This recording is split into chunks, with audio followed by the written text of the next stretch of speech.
happy Sabbath sa tanan niya mga kauturan.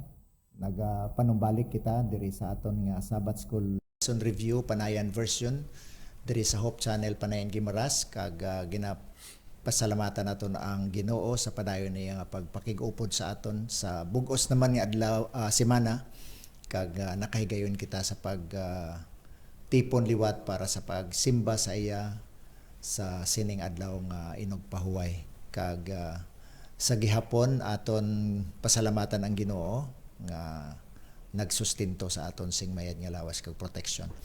Kag subong nga tion nagapasalamat kita kay Yari, tatlo gid kami kapuwersa diri sa West Visayan Conference, and we're happy sa presensya sang aton nga Sabbath School director diri sa West Visayan Conference in the person of Pastor Takapan, and then Pastor Rino, siyang aton nga ministerial at the same time IEL NDR director diri sa West Visayan Conference. Pastor Rino kag Pastor Sandy, welcome sa aton nga Sabbath School lesson review subong nga tion. Thank you, Pastor Raf, no, sa pag-invite kag maka-participate kami sa sining lesson discussion. Basi kung may gusto ka nga tamyawon man sa mga kauturan, kay may mga kauturan kita nga naga-live gid sa aton nga presentation kada Sabado, so mas manami nga aton man sila matamyaw. Akon gid gina-greet ang aton mga viewers sa bilog nga malabutan sa sining nga naga-connect sa aton nga Hope Channel Panay Gimaras Facebook page, kag akon gid ginakalipay ang pagpakigupod sa sining pagtuon. In particular aton nga mga OFWs nga consistently nga naga-connect sa aton kag maka-avail sa sining online worship. Ako nakaibalo sa madamo nga mga limitations dira. Ang aton nga mga non-Adventist friends, Pastor Raf, no, madamo ko sa mga schoolmates nga naga-connect, no, sa sining nga program kag nagapamati kaupod sa aton nga mga presentation. Aton nga mga church elders sa bilog nga territory sang West Visayan Conference, aton nga mga ministerial workers kag deacons and deaconesses, of course pasalamatan naton ang inyong padayon sa pag-perform sa inyong mga ministerial duties and functions in the local church. Kay sa among nga bagay, you can assist our pastors agud nga ma-strengthen ang aton nga mga church members sa ilang spiritual needs. Okay, Pastor. Sa sinigaling nga Sabado, February 6, ang WBC workers upod sa mga directors kag staff magapamisita sa mga simbahan dira sa Northern Antique kag maga-inspire sa atong mga kauturan. Kag may mga seminars kita sa Pandan, sa Kalian, kag Libertad, kag sa Academy. Inalinan Academy. Inalinan Academy. Okay, so at least nga nakapahibalo kita mga kauturan. Pero mas may siguro in advance, Pastor, ipaibalo man naton sila sa upcoming district visitation. At least ma-aware man sila, no? Sa kada bulan may isa kita ka district nga kadtuan mga utod, kag every first Sabbath of the month may ara kami nga district visitation. Tanan nga mga ari diri sa opisina magakadto sa sina nga distrito agod nga hatag man sang inspirasyon sa tanan naton mga kauturan. So sa sini nga tion mga utod, aton nga buksan ang aton nga pagtuon pagi sa isa ka pangamuyo. Aton pangabayon si Pastor Sandy Takapan. Okay, magapangamuyo kita. Bilidhon naman nga Dios nga yara ka sa mga langit sa sini nga takna sing kaagahon. Yari kami sing mapinubsano nga kipusoon kapalapit sa imo truno sa bugay. Magapamalandong kami o Dios sa mga leksyon nga amon pagatun-an kabay pa ang kaalam mangin sa amon kag sa mga kauturan nga magapamati sini magatanaw sini ikaw masigyapon magahatag sila sa pag-intindi nga sa dinmahang panamon ang mabulig sini sa amon espirituhanon nga pag-alagad sa imo. Ginapangayo namon tanan sa ngalan ni Ginoong Hesus. Amen. Amen. Okay, ang aton nga leksyon subong is about playing God, no? Paghampang sa Dios. Kag ang aton nga teksto nga saluhon makita sa Isaias kapitulo 25 bersikulo 9, kag nagasiling diri isiling sa sadtong adlaw yari karon ini amo ang aton Dios nagahulat kita sa iya kag siya magaluwas sa aton. Ini amo ang Ginoo naghulat kita sa iya, magkalipay kag magkasadya sa iya kaluwasan. Now aton nga tun-an subong nga tion mga kauturan ang nagkalain-lain nga mga subtopics diri, pero ang aton nga leksyon nagatudlo sang paghukom no sang Ginoo bangod sang ginatawag nga pagpakasala no sa sini nga mga bisan pa sa mga katawan sang Dios no. Kag isa diri nga na-identify nga sala mo ang pride, sin of pride no. Sala sa bangod sang bugal kag isa dira nga nabiktima amo ang si Lucifer mga kauturan. So ato i-discuss ina as we go through sa aton nga discussion karon nga tion. Sa title lang, partner, playing God, masami ginagamit mo sa guidance. Top dog kag underdog, sa mong top dog underdog. Dito sa atong leksyon na sining lesson 6. Doon pa nga ang Babylonian, ang Assyrians, kag ang mga countries nga nag-oppress sa mga katawan sa Ginoo. Doon sila sa top dog. So underdog at first, na underdog ang Ginoo sini. Kita ga-play sila sa Ginoo.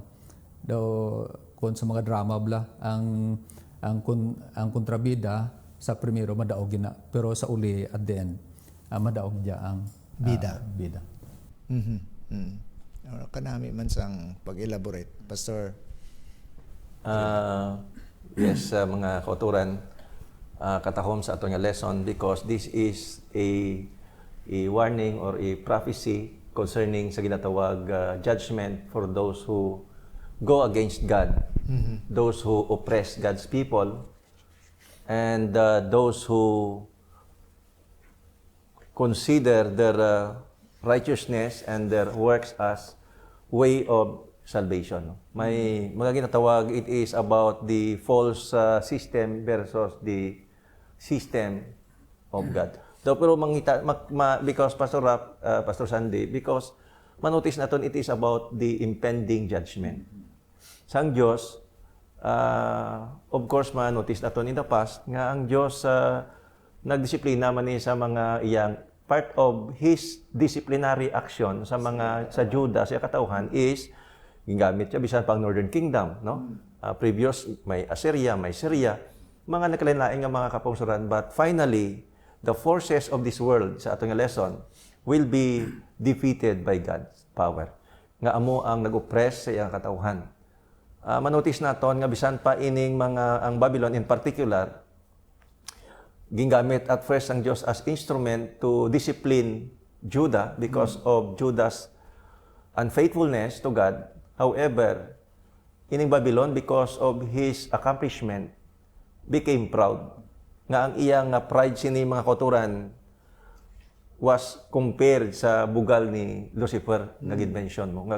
Diri nagalibot mga kauturan ang aton nga lesson or discussion sa sining sala nga pride sa mention mo Pastor Raf, because siliga din ni Pastor Sandy, kung proud ka, you have the feeling of superior.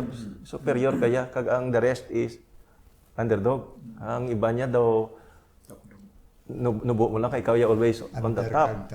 Underdog kag top. Now mga kauturan, but siling ni Pastor Sandy, in the final end, ining nagga-possess ang feeling of superiority because of their pride will be destroyed and they will be defeated.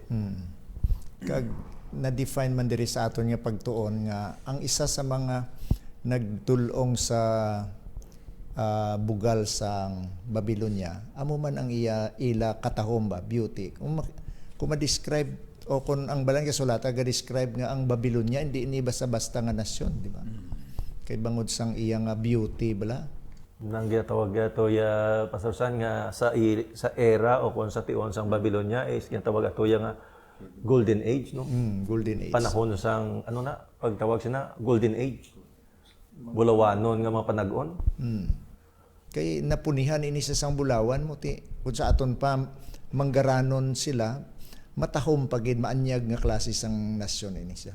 Kag kung i-compare naton sa Daniel 2, gin-represent siya sa dream, no? Sang gold, no? Head of gold, no? So dire makita naton mga kauturan nga ang ini ang beauty, prosperity, damo sa mga factors nga mangin isa ka rason nga ang tawo magpabugal, no? Hindi man ni maayo nga perti kita kagwapo kagwapa kay di ba daw gin-illustrate diri sa unang sa aton nga introduction sa aton nga leksyon nga may babae ito nagpamati sang sermon kag ginhulat gini ang pastor kag sang ulihi ginistorya niya gusto siya mag-confess ang iyang na sala kag siling sang pastor ano ina siling niya bala mo inuras ko yang nagalantaw sa akon kaugalingon sa espeho Nga nanggatahom gi siya, no? no ti siling niya sin of pride ini siling sang pastor hindi na sin of pride sin of imagination ina. Partner, ang sakon bla sa ato nga memory verse dira sa chapter 25 verses 1 to 12.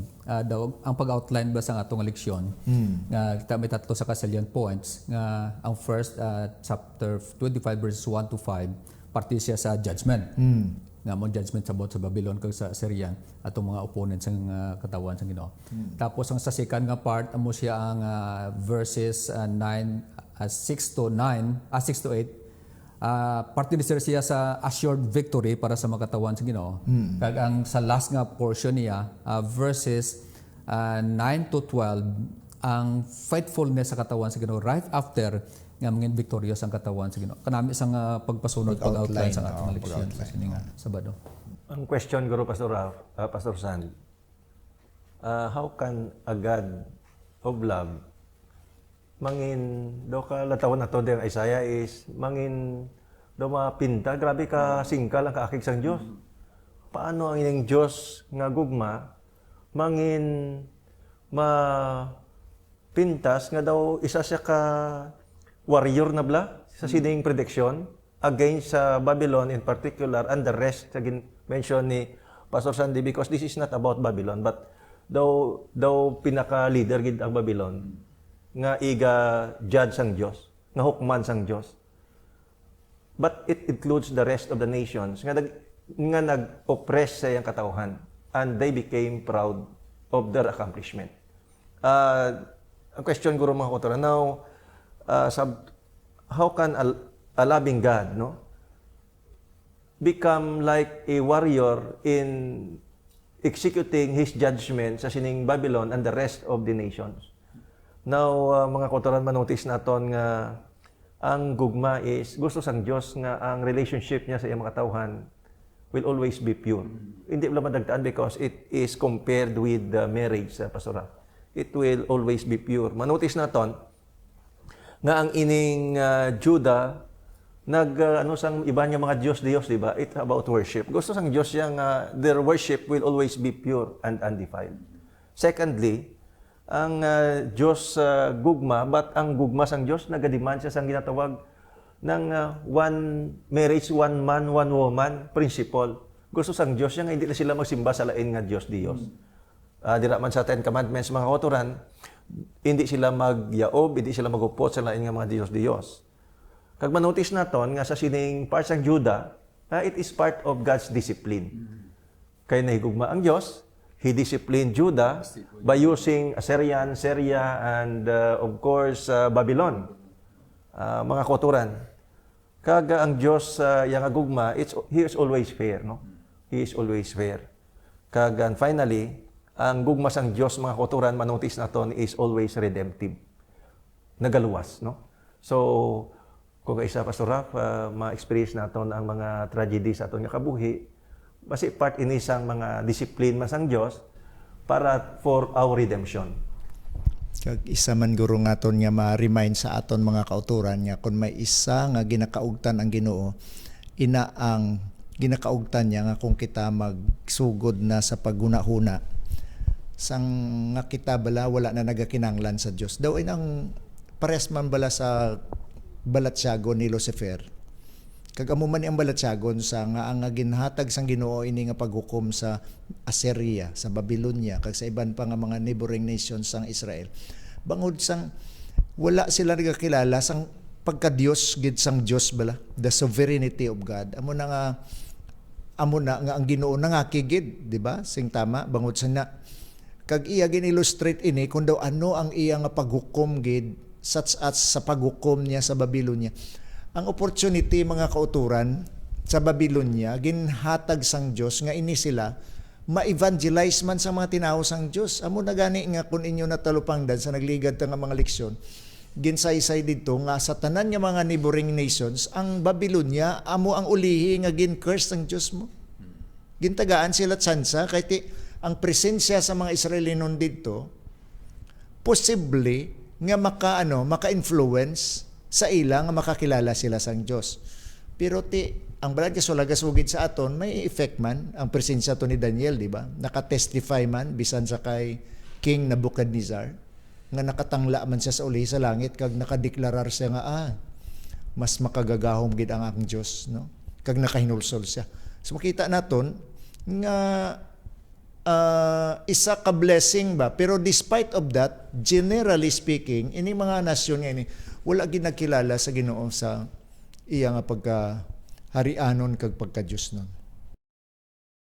Kauturan nga ang feeling of superiority. Superiority. Kay manotis na to Pastor Rap nga gin-discipline isang Dios ining part of God's judgment is disiplina akong gagid. Kay bisan si Nebuchadnezzar, may warning na Daniel 2 pa lang manotis na to nga aware na siya through sa dream nga ikaw you represent the head of gold. But what he did, he made an image, not gold, head of gold, breast of silver, but pure gold, no, from head pakanto sa tiil, which represents mga kauturan sang iyang sentiment, sang iyang tagipusoon, sang bugan.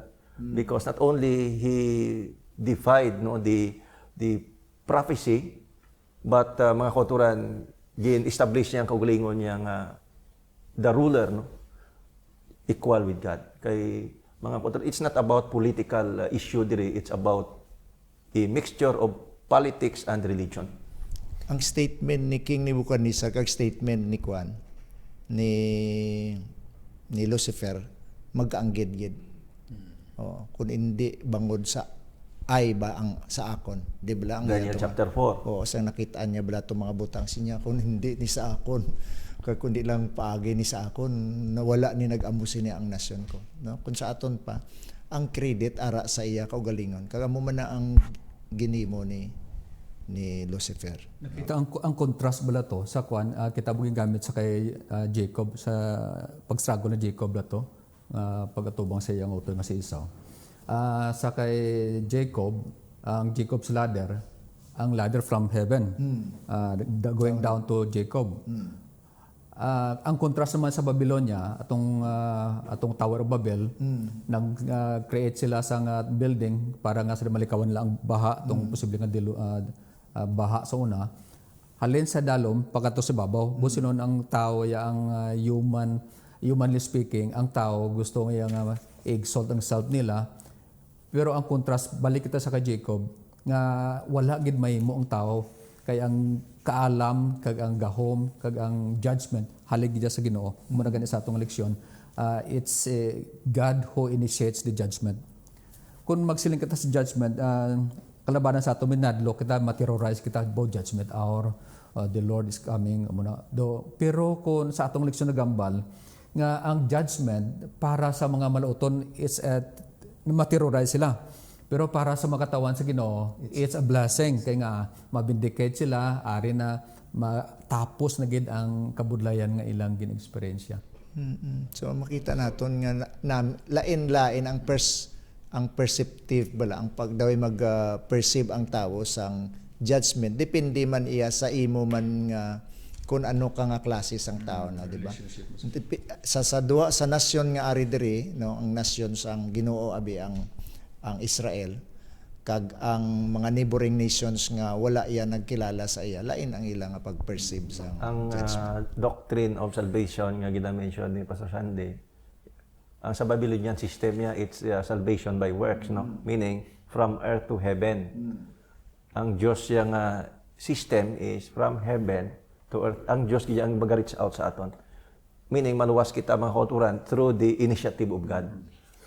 Sa Babylonian system, that is why kontragi sang Diyos. From the time of Isaiah, tub-tub sa Revelation, kontragi din ang Babylon because, mga kauturan, it is a false system of salvation, doctrine, which is opposite sa iya sang Diyos. Salvation by works versus salvation by grace.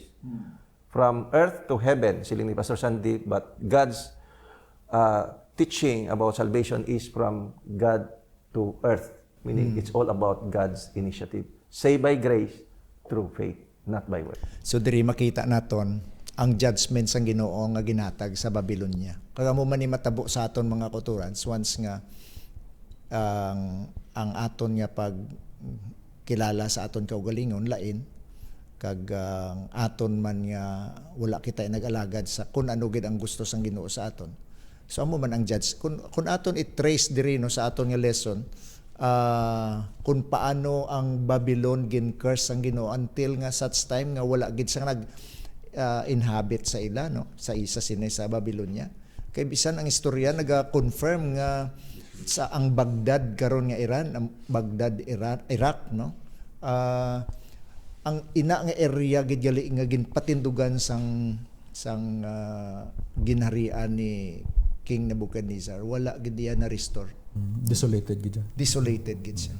Sa aton pa gin-fulfill gid iya o na-fulfill gid iya ang ginhambal sang Ginoo. So amo ina nga imagine mo na no, hindi mo malaragway ba samtang nagauna-una ako sini sa aton nga sang pag-narrate bala ang narrative nagapatimaan kun daw ano gid ang Ginoo maakig sa tawo nga bugalon. Ang ni Pastor Ralph, that the events nga naglatabo sa ginatawag literal Babylon, mga kauturan, wala agad sila ma-restore. Meaning, after nga sang iya nga downfall, tub-tub nga na-desolate na ini, Pastor Ralph, wala na agad sila ma-restore. But it is not about the literal Babylon. There is also that spiritual Babylon in the last days. Nga kung anong natabo sa literal Babylon nga nangin na eradicate ang spiritual Babylon nga nagather sang forces sa sining kalibutan to go against God, mga kauturan will be eradicated, will be destroyed, and will be defeated. Amo na sining Pastor Sandy nga primero daw it appears that they will become victorious, but in the final end they will be defeated. Do mo ning implication ba sa aton subong? Tungod naka-blueprint na sa Biblia sa ginambal dira sa chapter 25 sang Isaiah nga sa diin pero ang judgment sa Ginoo i-judge niya, i-eradicate niya ang mga countries like Babylon, Assyria, and then sigurado may assured sang victory ang katawan sa Ginoo. Kag anong implications sa aton, ano ang moral lesson na makuha naton sa aton as Adventists, as Christians nga sa diin sa despite ning gina-experience naton subong nga iban grabe na mayara na batian ko gani nga do ma-suicide na sa tungod sa problema, tungod sa depression. Pero kung basahon nimo Biblia nga ang magkatok ta sa point nga mag-suicide sini nga ang Biblia may klaro gid we are assured of victory. We are assured victory.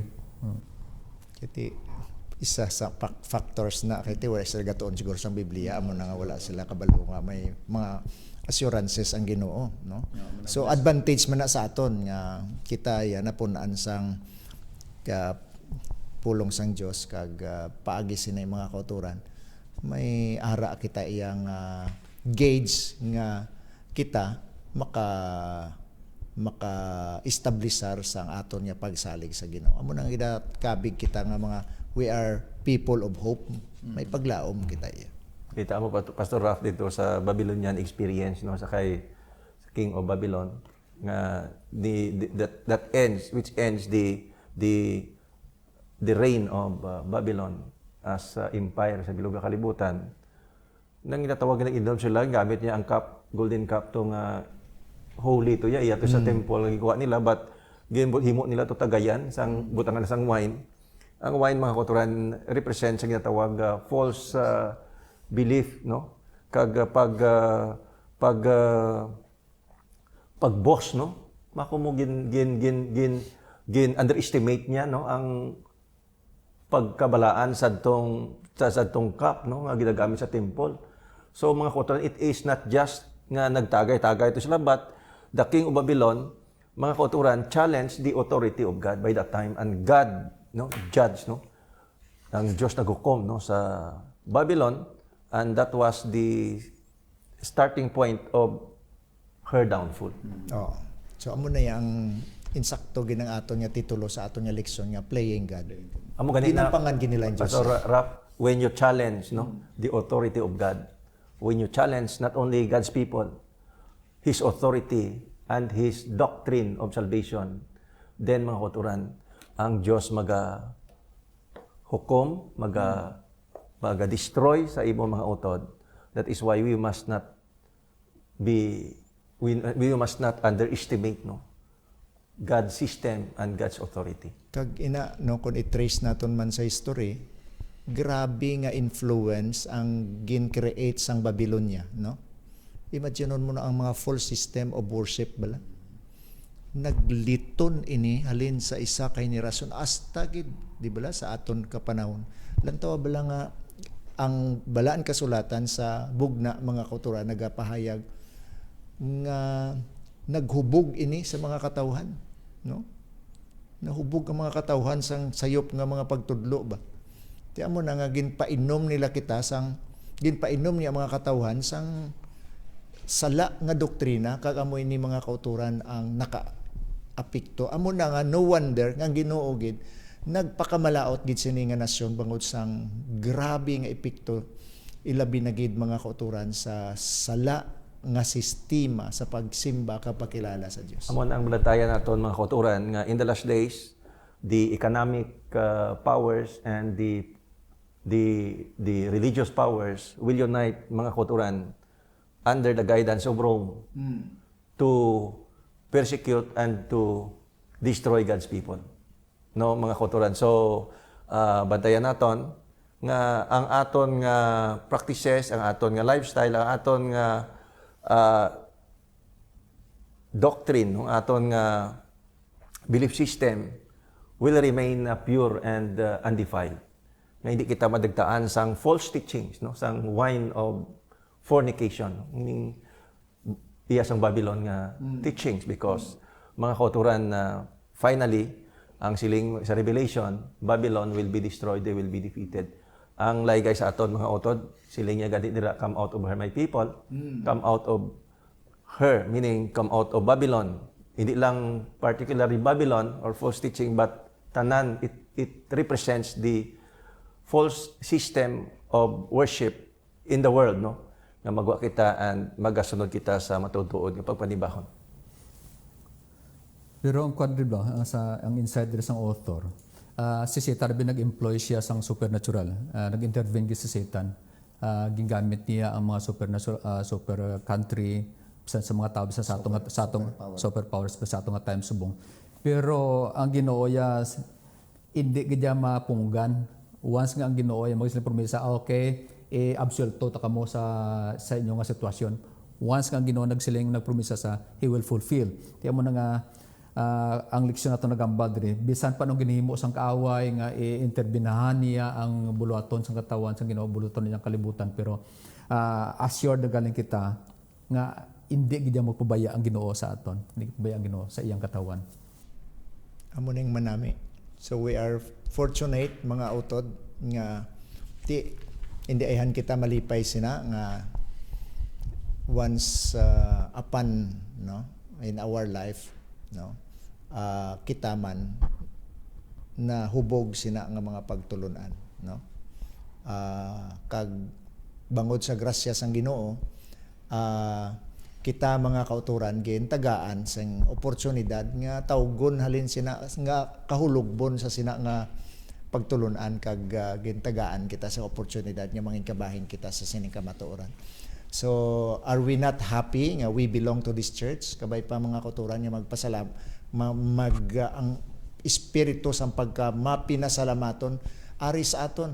And because of this, ari ang kamaturan sa aton, ari diri ang oportunidad sa aton. We have to take good care of this. Amo nang hambal sa balad kasulatan, hupti ang yara sa imo nga wala sing isa nga makakuha sini, no? Kagamon na mga utod nga akon pangabay sa inyo, amon pangabay as ministers, no? Hindi na kita paluya-luya, di na sagad kasunggod sa kung ano mga gagmay diferensya sa simbahan. Let us take stand to the truth and let us live according to what God expect us to be. No? Kay bangod sang oportunidad ginhatag sang Dios sa aton nga kita nabilong sa sining iglesia. So, inote agro Pastor Ralph sa ato mga church members nga ang Diyos sa mga kauturan kay may mga remnant gito nga mga faithful few in Judah nga nag-experience man sa ginatawag nga pain and suffering because of God's judgment sa corporate sin, no? Sa tingob nila nga pakasala. However, mga kauturan, in Isaiah chapter 24, mga utod, nagasugid sa aton nga God will, the enemy of God will be dealt with. Bisan pa ang forces of nature, mga kauturan, magapangakig na kagano sa pag-destroy sang enemy sang Diyos. Meaning, ang kaaway sang Diyos will be dealt with, mga kauturan. Doon konsolusyon naton subong bisan pa sining sitwasyon nga na-experience naton, pero kay iti ang Ginoo nagsiling dira sa chapter 26 ang Isaiah nga totally kuwaon niya ang bisan pagbibita upod mada sa Revelation chapter 20 verse 4, wala na si pagluha, wala na kamatayon, wala na problema magabot sa katawan sa panahon nga sa diin tanan nga mga problema sa kalibutan makakuha na. Kagamon sa magatag consolation sa aton as Christian nga sa sinipanagon dapat i-bank naton ang pag-alagad sa kay Ginoong Hesus kay siya lamang ang nagatag sa aton sang full assurance of victory. Okay. So kanami gid sang aton nga discussion and I hope mga utod nga sa aton nga leksyon during sa aton discussion ma-share man naton ini ang pinakalibutod gid sang aton nga leksyon kag kabay pa nga ato mga insights nga amo na share sa inyo makahatag ini inspirasyon sa aton nga mga kauturan. So tapuson naton na aton nga pagtuon karon kag kabay pa ang Ginoo magpakamaayo sa aton tubtob sa sunod nga semana sa aton nga regular nga himo sa sining aton nga Sabbath School lesson review. Aton nga itakpan ang aton nga pagtuon paagi sa isa ka pangamuyo aton pangabayad si Pastorina.